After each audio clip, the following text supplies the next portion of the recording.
The working of graph autoencoders is very similar to the working of regular autoencoders. The difference here is, of course, we are working with a graph-structured input. Graph autoencoders are a specialized type of autoencoder designed to work with graph-structured data. So these work with graphs and not with regular images and other kinds of data that regular autoencoders do. Graph autoencoders are very useful for predictive problems such as node clustering, link prediction, and graph generation. And in the demo that follows, we'll see how we can use graph autoencoders for link prediction. Graph autoencoders have the same two components as regular autoencoders, an encoder and a decoder. The encoder takes the input graph, which can include node features and the adjacency matrix of the graph, and compresses this into a lower dimensional latent representation. The input graph can have node features and maybe even edge features. All of these are converted to a lower dimensional representation. Notice here in this visualization, we feed in the original adjacency matrix and an identity matrix. The identity matrix is used to add self-loops to the original adjacency matrix,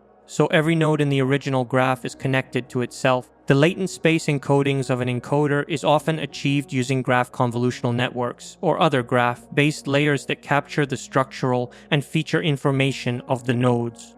The output of the encoder is a set of latent vectors, each representing a node in the graph in a reduced dimensional space. These latent vectors capture the essential features and the structural properties of the nodes. These latent vectors are then fed into the decoder, where the decoder takes these vectors and attempts to reconstruct the original graph's adjacency matrix. In our link prediction problem, we'll try to reconstruct the original adjacency matrix.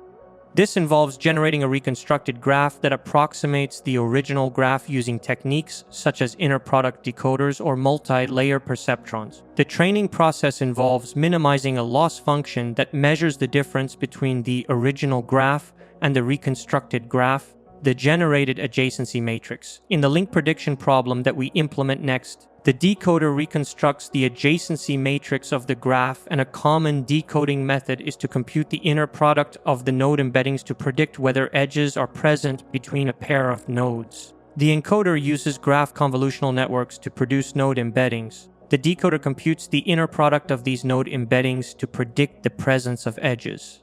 Now, how does this help? The inner product, or the dot product, measures the similarity between two vectors. When applied to graph embeddings, it helps quantify how similar or related two nodes are based on their latent features. The higher the value of the inner product, the more similar the two nodes are, which suggests the higher likelihood of an edge existing between them. The idea is the more similar the nodes, the more likely there is to be an edge connecting those two nodes.